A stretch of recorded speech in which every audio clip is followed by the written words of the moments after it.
When you come into the city of New Orleans, other than downtown, on the outskirts of town, it's scary. From lights out along the highways to traffic lights left blinking, many drivers say they're being left in the dark.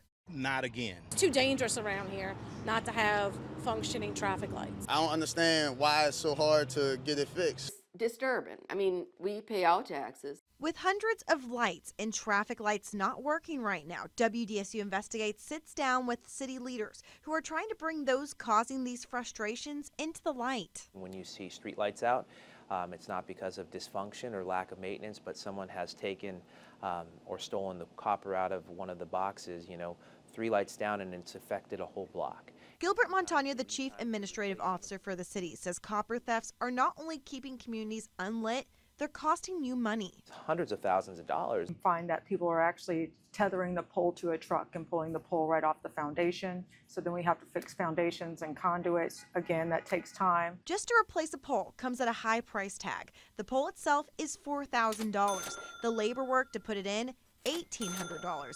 And to close the interstate to do that work, $3,600. That's close to $10,000 per pole when it's damaged. Shannon Blanks with the Department of Public Works says when they do fix a pole, unfortunately, it doesn't last long. It was up for 2 weeks and now it's down again. It was up, it would only work for a couple months and now it's off again. And that's because someone stole the copper. Would you say this is a pretty costly thing for y'all's budget? Absolutely.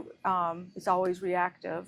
So having to do maintenance is also often stifled because we have to react to the things that need immediate attention. And the wait time for repairs could be months. The lead time to replace some of those items are up to 20 weeks, and it creates significant burden. To combat the crime, the city is working with the council members to go after scrap yards paying the criminals. We're seeking legislation to try enhancing those that are purchasing this illegal material so that we can cut it off, frankly, at the revenue side, as opposed to let's not create a market for it is ultimately what we're trying to do through the legislation. And we require enforcement for some of these salvage yards because simply it's a problem that should stop. It's preventable. Do you think by Super Bowl time we're going to be able to crack down on this issue? I think unequivocally we have to. It's no longer becoming a mild nuisance. It's becoming abhorrent. And frankly, it is to the point where our people are stifled and flustered and frustrated, and it creates such a burden outside of all the other pieces that we have.